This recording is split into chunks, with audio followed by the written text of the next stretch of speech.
Bienvenida y bienvenido. ¿Te ha pasado que en tus clases virtuales, cuando le pides a tus estudiantes que piensen en profesiones como astronautas, policías, bomberos o pilotos, ellos piensan inmediatamente en astronautas hombres, pilotos hombres, bomberos hombres o policías hombres? Esto pasa por los roles y los estereotipos de género que nos rodean a diario. Por eso, en este video comprenderás en qué consiste la igualdad de género y cómo se relaciona con los roles y estereotipos de género. Antes de entender qué es la igualdad de género, es importante entender qué es la desigualdad de género. Por eso, veámoslo en el siguiente ejemplo. En la clase virtual de la profe María, uno de sus estudiantes, Andrés, dejó de participar de un momento a otro. A ella se le hizo muy extraño, porque él siempre lo hacía, siempre encendía su cámara, pero ya llevaba 5 clases en las que no participaba. La profe María decidió hablar con una de las amigas de Andrés. Ella le contó que la última vez que Andrés encendió la cámara, todos se burlaron de él, porque en ese momento pasó por detrás su papá y él estaba haciendo aseo y estaba barriendo. Todos se rieron y empezaron a enviarle mensajes a Andrés por el chat, como: «Uy, Andrés, dígale a su papá que la ropa de su mamá le queda bien», o «Andrés, dígale a su papá que venga a mi casa a hacer el oficio, que a mi mamá no se pone brava». ¿Qué harías tú en el lugar de la profe María para que toda tu clase virtual entienda que no tiene nada de malo que el papá de Andrés se encargue de los oficios de la casa? Probablemente tú o tus compañeras y compañeros docentes conocen situaciones que ponen en evidencia los roles de género. Por ejemplo, las mamás son las que cocinan y se encargan de la casa. Los papás son los que trabajan. Las niñas se visten de rosado y los niños se visten de azul. Para entender más acerca de este tema, es importante tener en cuenta los siguientes conceptos: sexo, género, igualdad de género, roles de género y estereotipos de género. Iniciemos entendiendo qué es el sexo. Sexo es una categoría que hace referencia a las características anatómicas, hormonales o genéticas que presenta el cuerpo de una persona. En el caso de la profe María, existen diferencias físicas entre sus estudiantes hombres y sus estudiantes mujeres, pero esas diferencias no deben determinar qué nos gusta o cómo actuamos. Por eso ahora vamos a ver qué se entiende por género.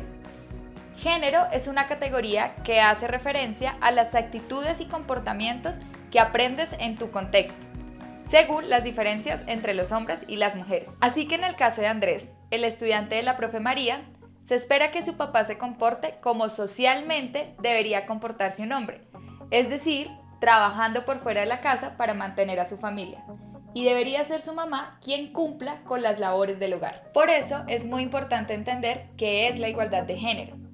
La igualdad de género se define como la igualdad de derechos, responsabilidades y oportunidades entre hombres y mujeres, niñas y niños. La igualdad no significa que mujeres y hombres sean lo mismo, sino que los deberes, las oportunidades y las responsabilidades no pueden depender del sexo con el que nacieron. Siguiendo con nuestro ejemplo, los amigos de Andrés podrían entender que su papá tiene que encargarse de los oficios de la casa. Tanto hombres como mujeres tienen las mismas responsabilidades y oportunidades. Y en esta ocasión, el papá de Andrés tiene la responsabilidad de cuidar de su hogar. Estas burlas de los amigos de Andrés también responden a los roles de género. Los roles de género son una categoría que hace referencia a las actividades que la sociedad le asigna a una persona por su sexo. Por ejemplo, el papá de Andrés está cumpliendo con un rol en su casa que comúnmente no es asignado a los hombres. Y finalmente hablemos de los estereotipos de género.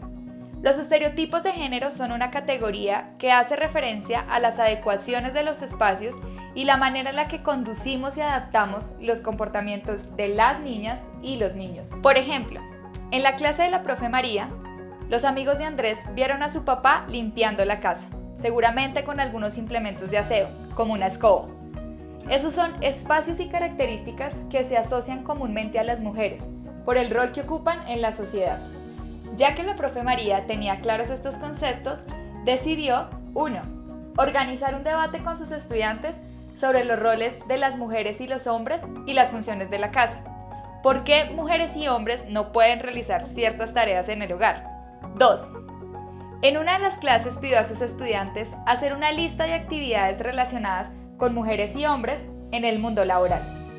Después de una discusión, presentó varios ejemplos de mujeres y hombres que han realizado grandes contribuciones en diferentes campos. Por ejemplo, mujeres boxeadoras, hombres bailarines de ballet, mujeres científicas de la NASA, mujeres bomberas, entre otras. En la clase de lenguaje, cuando debía presentar los diferentes tipos de texto, la profe María decidió llevar una noticia sobre una mujer que fue agredida por su esposo al intentar buscar trabajo, y le pidió a sus estudiantes que se pusieran en lugar de esta mujer. Y así sucesivamente, en varias de sus clases, presentó situaciones y ejemplos que ponen en discusión los roles y los estereotipos de género. Ahora que conoces el caso de la profe María, ¿qué harás la próxima vez que debas conversar con tus estudiantes sobre los roles y estereotipos de género? Para adquirir más estrategias, te invitamos a visitar la infografía y la hoja de actividades que encontrarás más abajo.